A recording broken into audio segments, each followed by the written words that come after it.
They're taking profits, and for the first time in Bitcoin's history, they actually can. That single sentence alone explains more about the current market than most headlines ever will. Because this isn't panic selling, this isn't fear, and this definitely isn't Bitcoin failing. This is something completely different. This is liquidity. For the first time ever, there is enough money, enough buyers, enough institutional depth in the market that people holding massive amounts of Bitcoin can finally exit without collapsing the entire system, and that changes everything. A few years ago, if someone tried to sell even a fraction of what we're seeing today, the market would have imploded. Prices would have fallen off a cliff. Confidence would have evaporated overnight. But now the market absorbs it. It breathes, it keeps moving, and that's exactly why you're seeing these massive wallets finally come alive.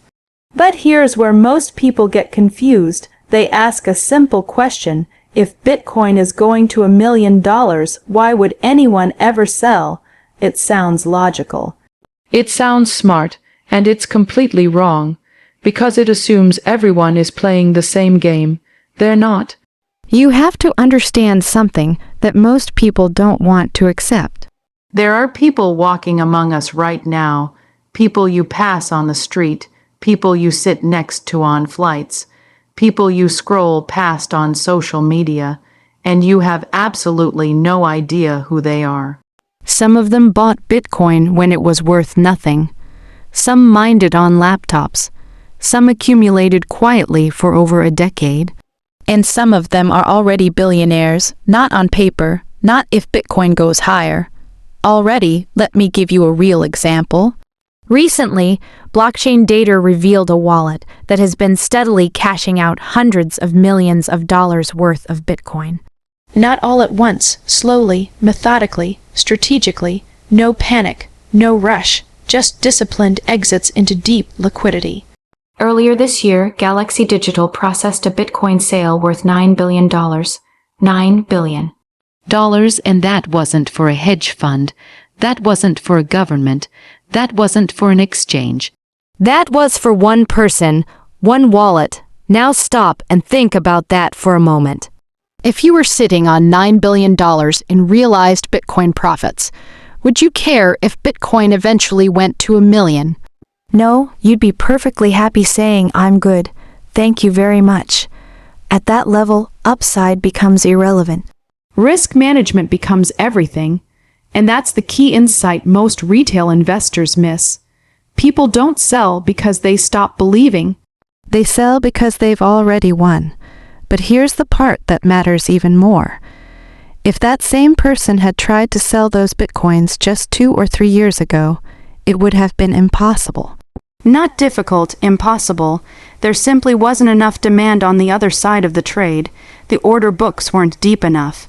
The infrastructure wasn't mature enough. The buyers didn't exist. They would have crushed the market. They wouldn't have gotten fair value for their holdings. The price would have collapsed under its own weight. And the narrative would have turned toxic overnight.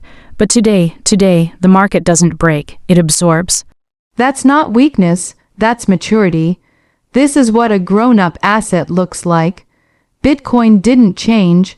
The holders didn't change. The technology didn't change. The market structure changed. Institutions. Market makers, global liquidity pools, regulatory clarity in key regions, all of it combined to create something Bitcoin has never had before. An exit door big enough for whales, and that's why you're seeing what you're seeing. This isn't the end of the cycle. This is the beginning of a new phase. Early adopters transitioning into legacy wealth. Think about it. Bitcoin has existed long enough now that its earliest believers are aging. Their priorities are changing. Their risk tolerance is changing. Their lives are changing. Some want to diversify. Some want real-world assets. Some want generational security, and some just want peace. That doesn't mean Bitcoin failed them. Bitcoin succeeded so completely that it freed them. And here's where things get uncomfortable for newer investors. every Bitcoin that leaves those old wallets doesn't disappear. It goes somewhere. It moves into new hands, different hands, hands with different time horizons, institutions that rebalance quarterly, Funds that manage risk dynamically, corporations that think in decades, not lifetimes. The ownership structure of Bitcoin is evolving. And that evolution is necessary for Bitcoin to ever reach the numbers people love to talk about. You don't get to $1 million per coin with a market dominated by illiquid, dormant wallets. You get there by transferring supply from static holders to active capital markets. That's how every major asset matures.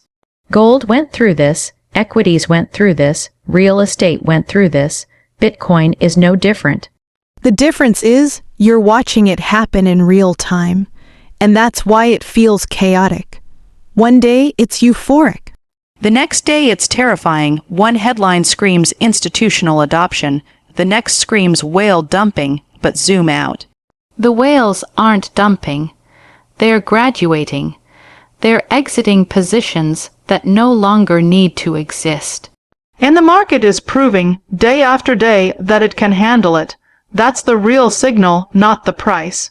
Not the volatility, not the fear, liquidity. Liquidity is the foundation of every global asset, and Bitcoin finally has it. Which means the conversation is no longer about survival. It's about scale. It's about who owns what next. and most importantly, it's about whether you understand the game you're actually playing.